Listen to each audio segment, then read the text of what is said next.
Halo guys, masih jumpa lagi di Romi Story. Masih melaksanakan rehab mandiri jalan 30 menit. Insya Allah masuki minggu kedua rehab mandiri. Tidak hanya target 4 minggu tapi bisa seterusnya.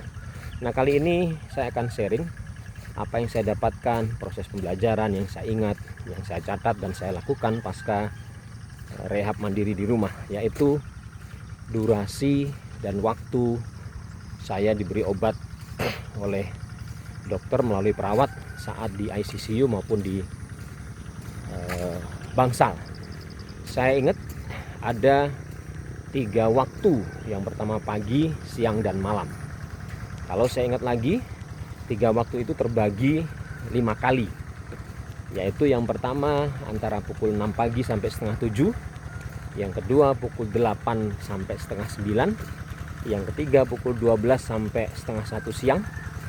Yang keempat 6 sore sampai setengah 7 malam. Yang kelima pukul 8 malam sampai 8.30. Nah, 3 waktu pagi, siang, sore yang terbagi obat yang harus saya konsumsi dengan jeda 5 kali. Pagi 2 kali, siang sekali, malam 2 kali. Ini juga saya alami ketika di bangsal. Dan ketika pulang kurang lebih sama, cuman memang waktunya sudah terbagi, terdistribusikan pagi dan malam. Nah, saya coba pernah bertanya pada dokter, konfirmasi ke perawat, dan saya perdalam dengan melihat referensi literatur.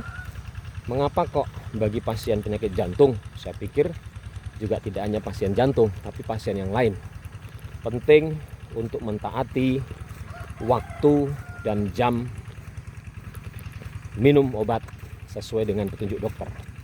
Kenapa harus tepat waktu?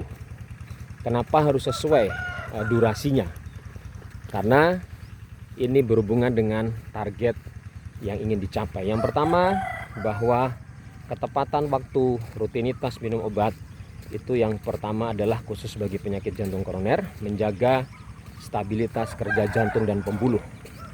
Karena dengan ritme yang tetap, ritme yang seimbang, insya Allah juga mempengaruhi stabilitas jantung dan pembuluh. Itu yang pertama.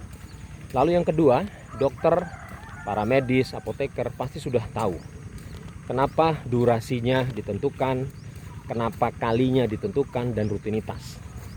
Yang berikutnya adalah menjaga agar kadar optimalisasi obat itu bisa tercapai. Kita mungkin awam, tapi dokter, apoteker, peracik obat tahu bahwa ketika obat dikonsumsi dengan durasi yang tepat, waktu yang tepat, jarak waktu yang tepat, itu akan membuat satu obat bisa maksimal.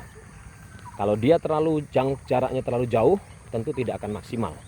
Tetapi kalau jaraknya terlalu dekat, tentu akan membuat kinerja menjadi lebih overload, mungkin bahasa orang awam, sehingga stabilitas optimalisasi kadar obat bisa tercapai kalau kita disiplin minum sesuai dengan durasi, jarak, dan rutin. Lalu yang ketiga, khusus bagi penyakit jantung, tentu ini adalah menjadi bagian dari proteksi dan antisipasi.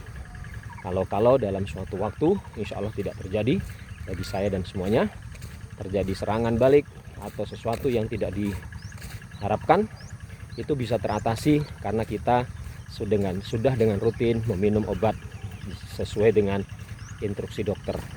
Lalu yang keempat, tentu ini adalah dalam jangka panjang. Dengan rutin di pola tubuh tentu akan teratur, dan tentu kita sudah membentuk semacam kebiasaan. Nah, bagaimana agar kita bisa disiplin? Seperti saya, begitu saya pulang dari rumah sakit, saya langsung membuat daftar list waktu. Satu saya tempel di tembok agar saya, istri, dan anak-anak tahu.